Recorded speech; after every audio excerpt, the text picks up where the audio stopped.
Didilim na isip, Panginoon, ang nagdidilim na buhay, at nawa ang liwanag niyo ang siyang maging buhay naming lahat. Ipatawad niyo po ang aming mga kasalanan, Panginoon. Linisin kami sa aming mga karumihan at mangusap kayong may kapangyarihan sa amin ngayon. Nais po naming madinig ang inyong tinig, loobin niyo na maunawaan namin. We reject lies and falsehood. We reject deception, and we accept your truth, O Holy One of God.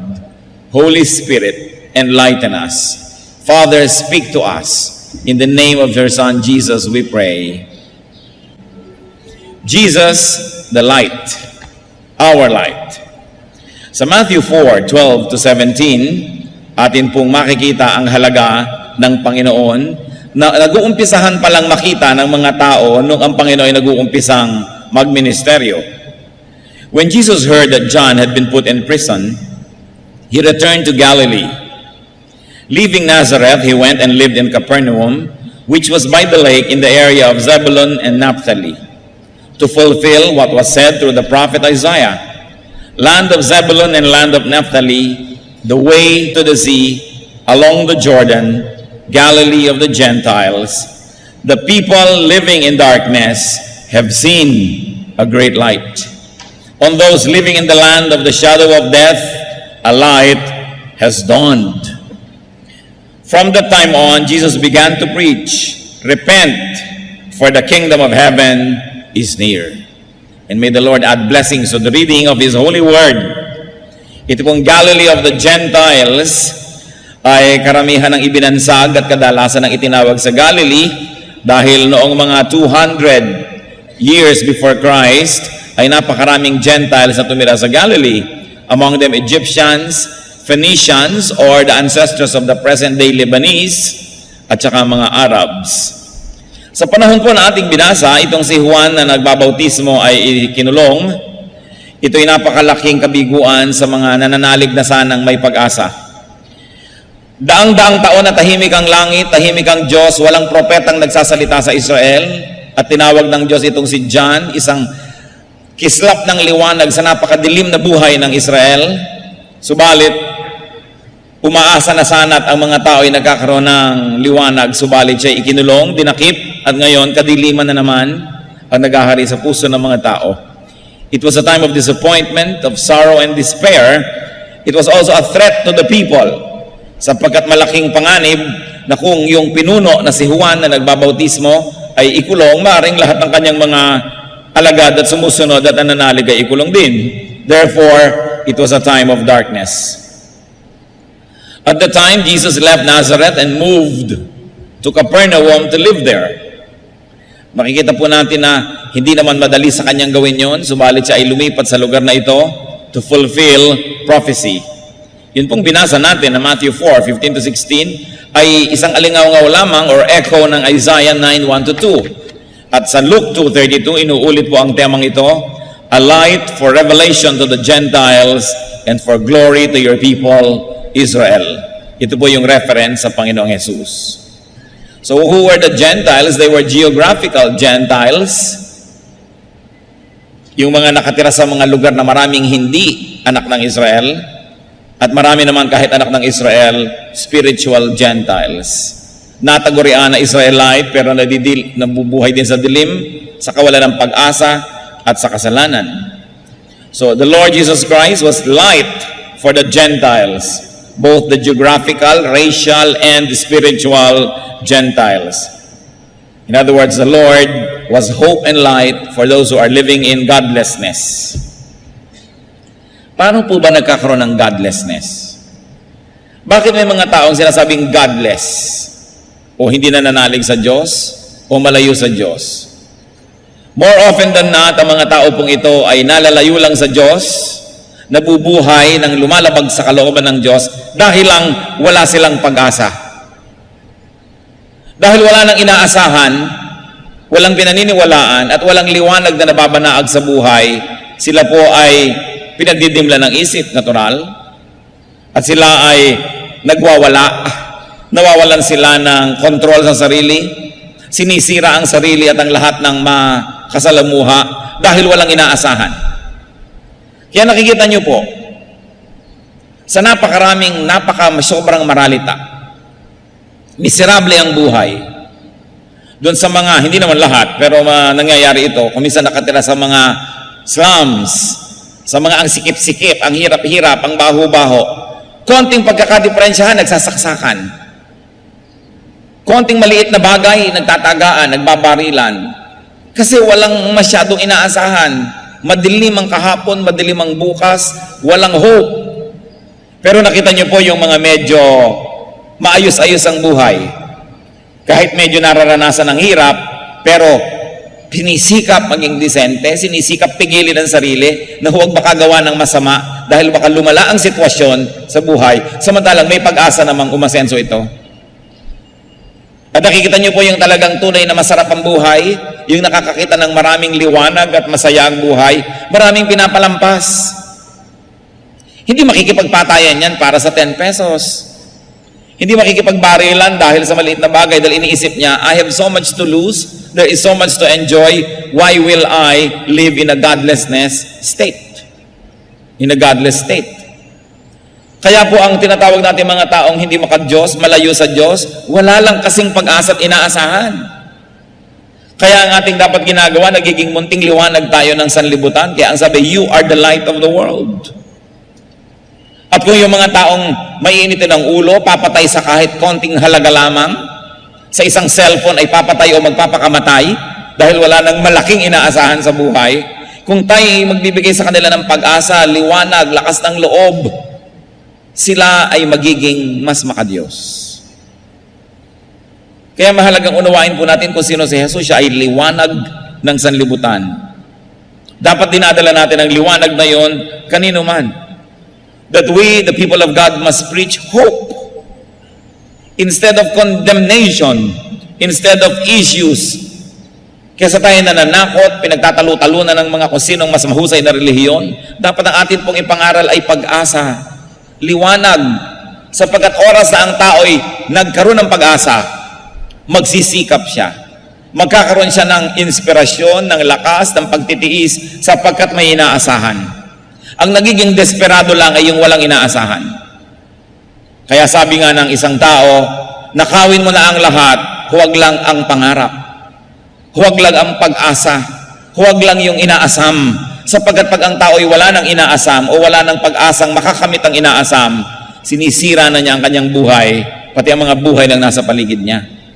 And this is what Jesus was. And this is what Jesus is. That His hope, He's the light of the world. So Jesus fulfilled prophecy by living in this certain area, and the Lord Jesus, of course, preached hope. Pag-asa. Sabi sa Matthew 4:17, from that time on, Jesus began to preach. And what was the preaching? Repent, for the kingdom of heaven is near. Nakita niyo po yung tumatakbo sa mga kompetisyon, sa mga karera? Sasabihin, malapit na, sige na, malapit na.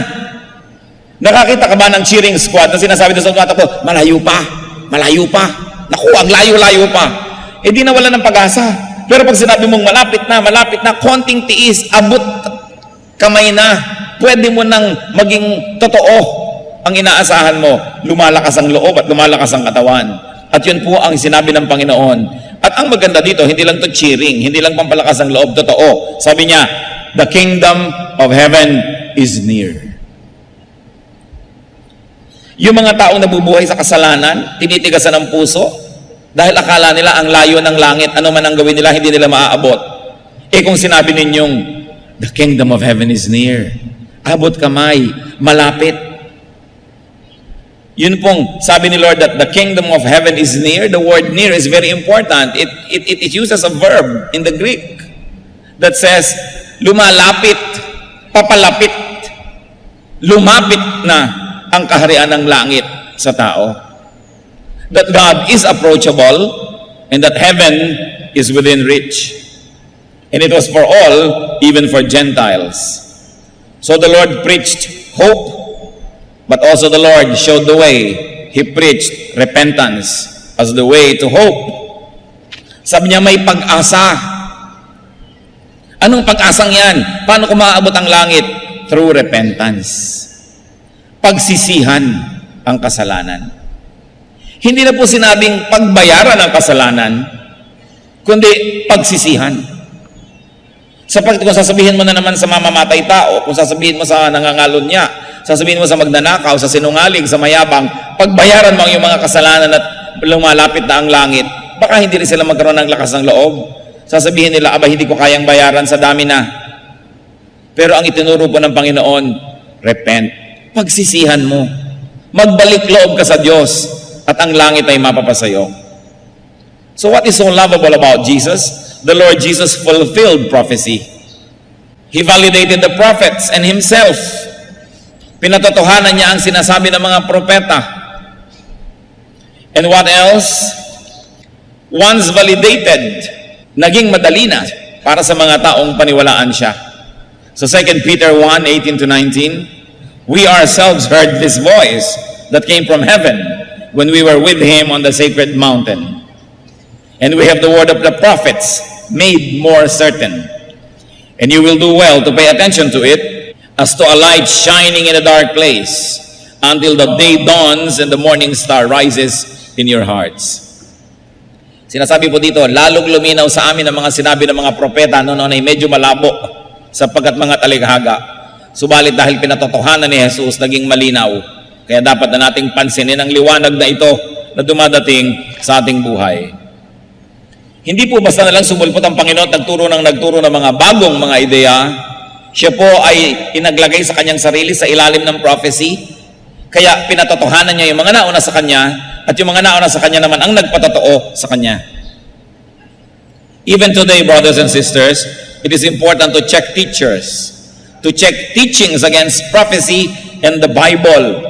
Pag meron nagtuturo, tingnan mo, yan ba yung sinabi sa prophecy? Yan ba yung nasa Bible?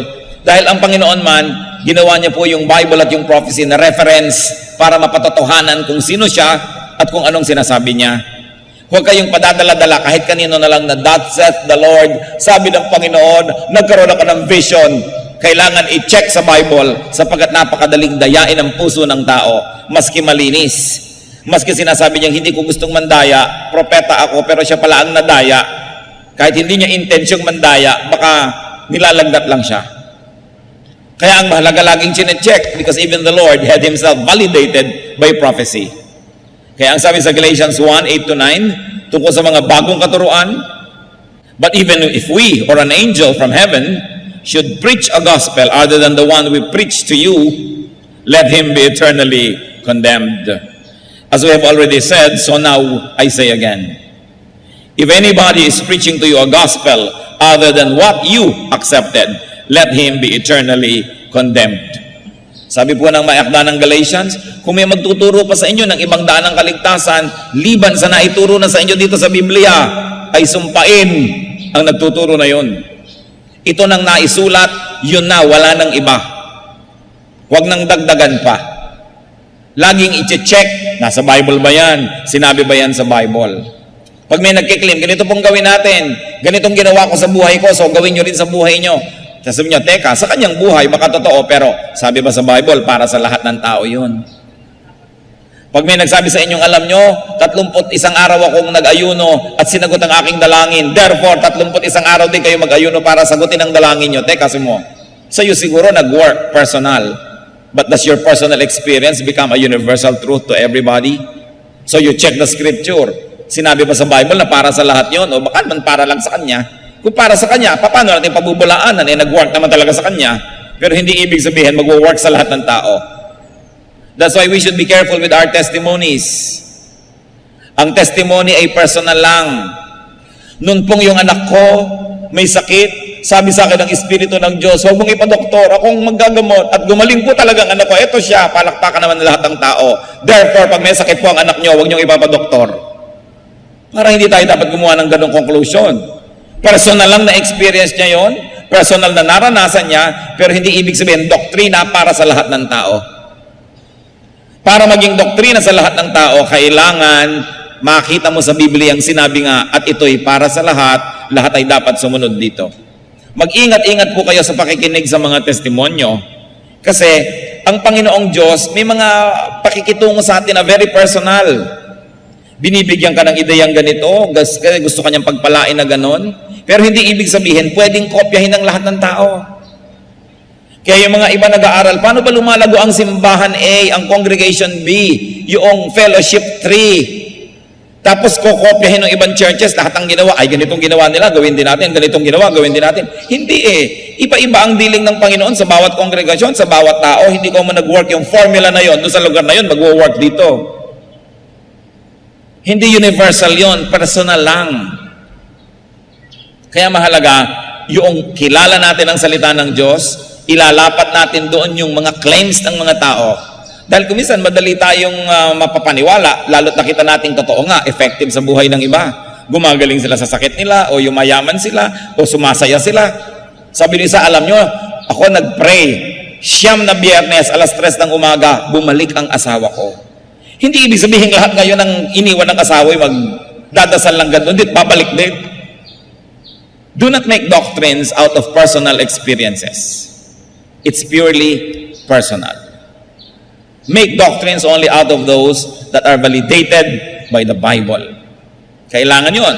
Ipinakakadiin-diin ko po ito dahil kuminsan tayo nagiging emosyonal. Gusto nating kopyahin yung biyaya na natanggap ng kapwa natin. Iba-iba ang pakikitungo sa atin ang Diyos. Personal. Katulad ng iba-iba ang ating mga fingerprints. Walang magkakamuka. Napakahalaga po yun na atin ding i-appreciate tungkol sa Panginoong Jesus that He submitted Himself to prophecy. Kung siya nga nagpa-validate sa Scripture, lalo naman tayo dapat. Also, the Lord Jesus lived among the hopeless. Very important. Yung mga walang pag-asa, yung mga kasalanan, yung isinusukan ng lipunan, yung mga outcast, doon nakisalamuha ang Panginoon. Nakisangkot siya sa kanilang buhay. Hindi lang siya nakisalamuha, hindi lang nakihalubilo, hindi lang nakipagbabutihan, siya ay nakipagpalagayang loob, nakisangkot, nakisama, nakiisa sa pagdurusa ng mga tao. Kaya ang sabi sa John 1:14, the Word became flesh and made His dwelling among us. We have seen His glory, the glory of the one and only, who came from the Father, full of grace and truth. Luke 19:10, for the Son of Man came to seek and to save what was lost. And Luke 5:31, Jesus answered them, it is not the healthy who need a doctor, but the sick. Kasi kinikriticize siya, bakit ka nakikipagmabutihan sa mga makasalanan? Bakit ka nakikihalubilo sa kanila? Sabi niya, ang mga may sakit ang nangangailangan ng doktor, hindi ang mga magagaling. Kaya ako ay nakikisalamuha sa mga kapuspalan, sa mga kawawa, sa mga walang pag-asa. Kaya po sobrang kaibig-ibig ang Panginoon. Di po ba pag kami mga sawimpala, halos ayaw nating puntahan, ayaw nating makihalubilot, makakamautangan, makakamahingan, ayaw mong masyadong makipagkwentuhan ng mahaba dahil baka dumaing, baka mamaya masangkot ka sa mga problema niya. Kasi yun ang selfish human nature. But the Lord shows us the way. Siya mismo ang gumawa ng paraan, umalis sa langit, tumira sa lupa, makasama ng tao, at among the people, ang hinanapan niya, yung mga pinakaaba, pinakakawawa, pinakawalang pag-asa. And He became the light in darkness. He became the light to people. At ang kanyang isang description sa kanyang sarili, John 9:5, I am the light of the world. Ano po ba yung light? Light, of course, equals life. Kahit sa biology, alam natin na kung walang photosynthesis, walang liwanag galing sa araw, walang halaman. Kung walang halaman, walang kakainin ng hayop. Kung walang kakainin ng hayop, walang kakainin ang kapwa hayop na kumakain ng hayop at taong kumakain ng hayop. Paano magkakaroon ng buhay? Light is warmth.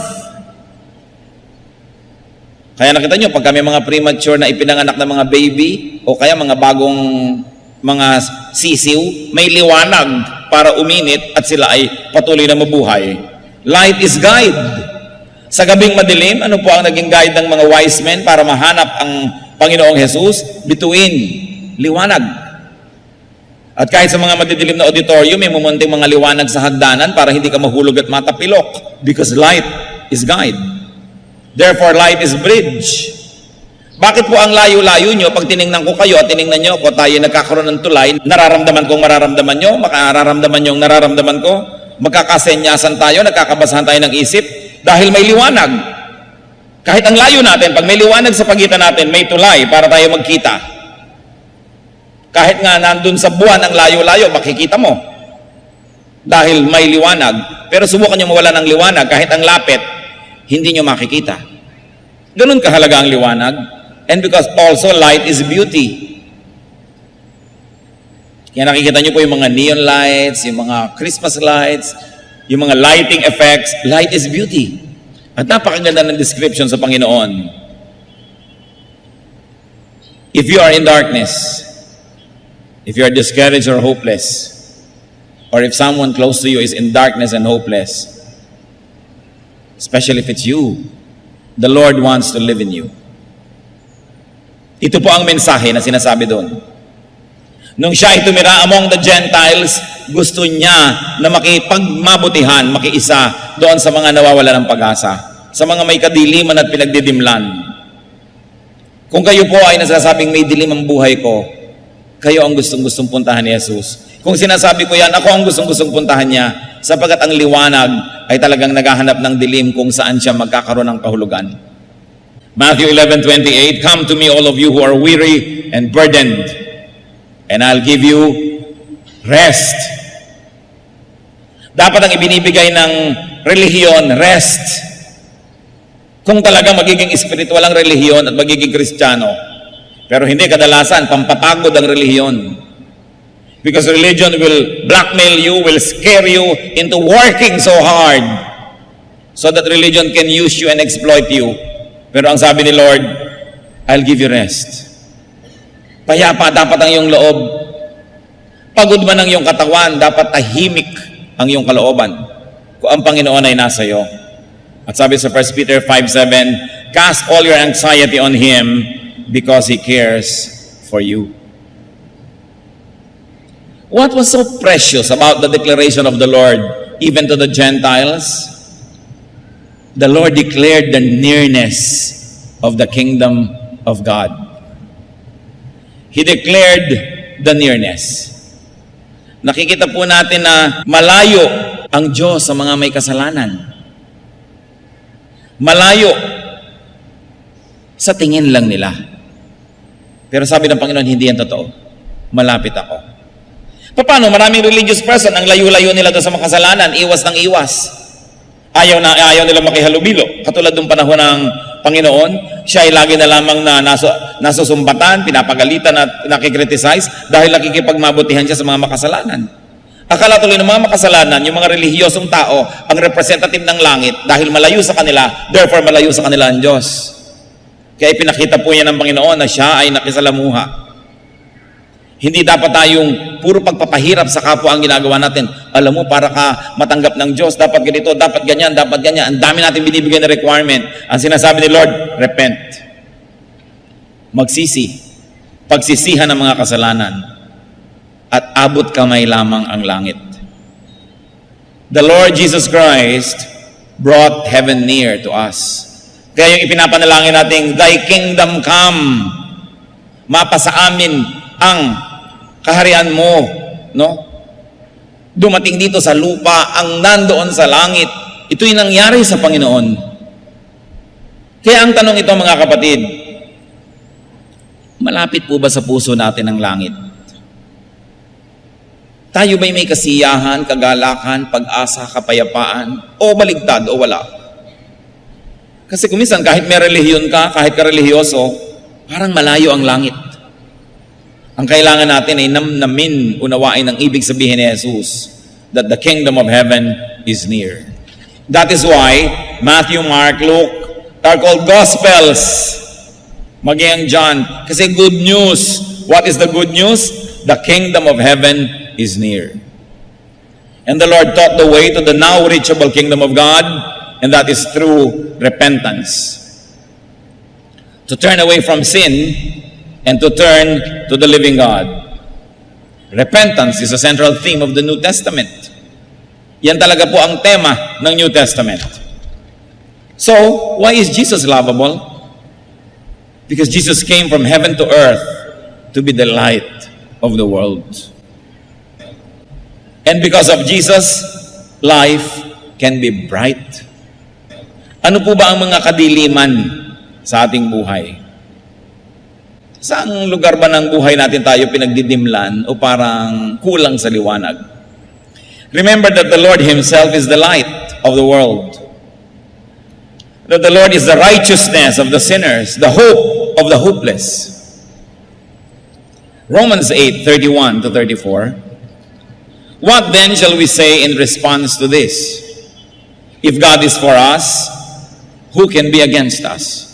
He who did not spare His own Son, but gave Him up for us all, will He not also, along with Him, graciously give us all things? Who will bring any charge against those whom God has chosen? It is God who justifies. Who is He that condemns?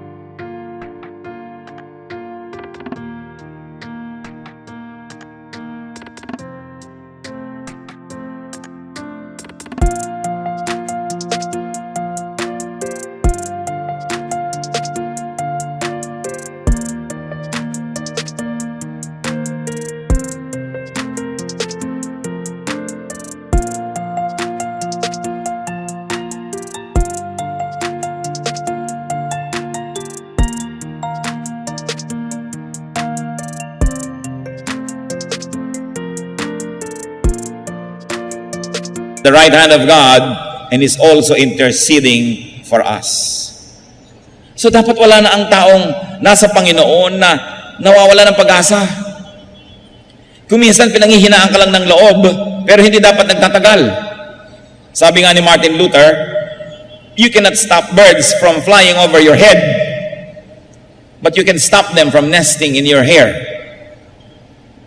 Hindi mo nga naman mapipigil ang ibon na lumipad sa ibabaw ng ulo mo, malaki ang himpapawirin, pero pwede mong pigilan yan na dumapo sa ulo mo at magpuga doon. Ganon din ang mga discouragement, ganon din ang hina ng loob, ganon din ang temptation. Hindi mo mapipigil na dumadaan. Kuminsan, bigla na lamang manghihina ang loob mo, bigla ka na lang matatakot. Pero dapat sandali lang yon sa mga anak ng Diyos. Kasi maaalala mong may Kristo, may Jesus, may liwanag, may pag-asa. Kaya nabibigatan ng tao dahil binubuhat niyang mag-isa ang mga dapat niyang ibigay sa Panginoon. Kaya nabibigatan ng tao, sinisikap niyang lutasin ang problema bukas ng mga pagpapalang para lang sa mga problema ngayon. Kinakapos tuloy, kapos bukas, kapos din ngayon. Today's sorrows will have enough graces from God. Today's needs will have enough supplies from God. Tomorrow will have a problem of its own, and tomorrow will have a supply of its own. Yang sinasabi, give us this day our daily bread. Hindi naman sinabing give us this day our weekly bread. Give us this day our monthly bread. Kasi iniisip mo, paano next month? Gagastos na naman ako. Magbabayad na naman ako ng rent. Bibili na naman ako ng gamot. Next month, nandun pa rin ang Diyos. Ang harapin mo lang yung ngayon, yung nandito, dahil kasama mong Diyos ngayon, ipinangako niya yon. Bakit mo lagi na lang iniisip yung bukas? Hindi naman masama siyempre mag-save kung kaya nyo. Mag-impok para sa bukas, maghanda. Pero huwag yung pag-alalahanan, lalo't wala naman kayong hawak, wala kayong magagawa, wala pala. Ano ngayon ang iniisip nyo? Wala pala eh. Mag-isip lang kung meron, kung wala, anong gagawin nyo? Alalahanin nyo, God is here today, God will be there tomorrow. Because God is always constantly on our side. Kaya lang tayo pinanghihinaan ng loob at tinitingnan natin yung problemang malaki. Hindi natin tinitingnan yung mas malaking solusyon, ang Panginoong Yesus. Kaya tayo natatakot sa dilim, yung kaprasong dilim ang ating naiisip na lilimot nating may liwanag kung gusto lang natin. Marami po mga bahay ang didilim, buksan lang ang bintana, lumiliwanag na. Pero kasi nakasara ang mga bintana. O kaya nagdidilim ang buhay, ang dilim, ang dilim, ang dilim. Nakapikit ka kasi, dumilat ka. At marami mga tao nakapikit kahit bukas ang mata. Walang liwanag. O ang liwaliwanag nadidiliman kasi pagkakapal-kapal ng dark glasses na suot. Maliwanag po may pag-asa. Baka may suot lang kayong madidilim na salamin. Kaya dapat tanggalin. Kumisan ang liwaliwanag, ang ganda-ganda ng view, hindi makita kasi may cataract. So, ooperahan, tatanggalin ang cataract. Maraming nakatakip sa liwanag ng Diyos sa ating buhay. Kaya tuloy tayo nagdidilim. Kaya tayo may mga kadiliman.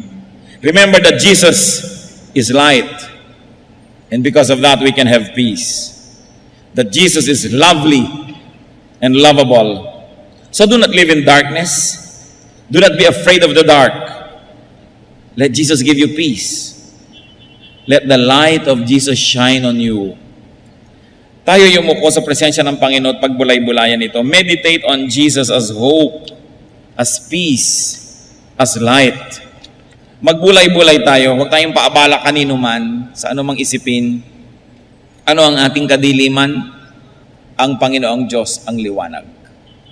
Ano ang mga kabigatan natin? Ang sabi ng Panginoon, ibigay sa akin. Jesus lived among the Gentiles so that He could be their light. Tayo ang mga Gentiles na yon. Hindi na dapat madilim pa kung nandyan na ang Panginoon. Baka kailangan lang buksan ang isip, buksan ang bintana, tanggalin ang madidilim na salamin, kuskusin ang mata at ang makakita ng mabuti-buti. Subalit ang liwanag ng Panginoon ay para sa lahat. Panginoong Diyos, sa amin pong pagbubulay-bulay, ipakita mo ang iyong liwanag. Kung meron sa aming Panginoon na nawawala ng pag-asa, pinanghihinaan ng loob, huwag niyong payagang magtagal ito sa aming puso sapagkat hindi bagay sa inyong mga anak ang may ganitong alalahanin. Meron kaming napaka-responsable, maibigin, mayaman, makapangyarihang magulang. Hindi bagay sa mga anak na ganito ang lagi nang mag-alala at matakot. At dahil kayo'y liwanag, Panginoon, turuan niyo kami maging responsable. Sapagkat anumang ginagawa o iniisip namin ay hindi nakatago sa dilim, nasa liwanag, dahil kami ay anak ng kaliwanagan. Kung may mga anak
nabubuhay ng may kasalanan, pagkukunwari, pagbabalat kayo, pandaraya. Ipakita mo, Panginoon, na hindi kami pwedeng mandaya, na maaring naikukubli namin sa ilang tao. Pero kita nyo, sapagkat kayo'y liwanag, walang maitatago sa inyo. Ituro mo sa amin ang buhay na pareho lang, sa diliman o liwanag kami mapunta, kita man ang kapwa o hindi, ang buhay namin maging pareho. Sunugin mo, Panginoon, tupukin ang aming mga pagkukunwari at kami maging mga totoong anak mo. May nanonood mang kapwa-tao o wala.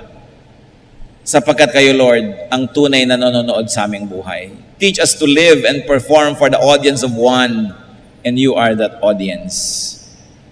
Kung paano rin, Panginoon, ang liwanag ay tumutupok ng mga gawa ng kadiliman, tupukin nawa ng iyong liwanag ang mga kadiliman.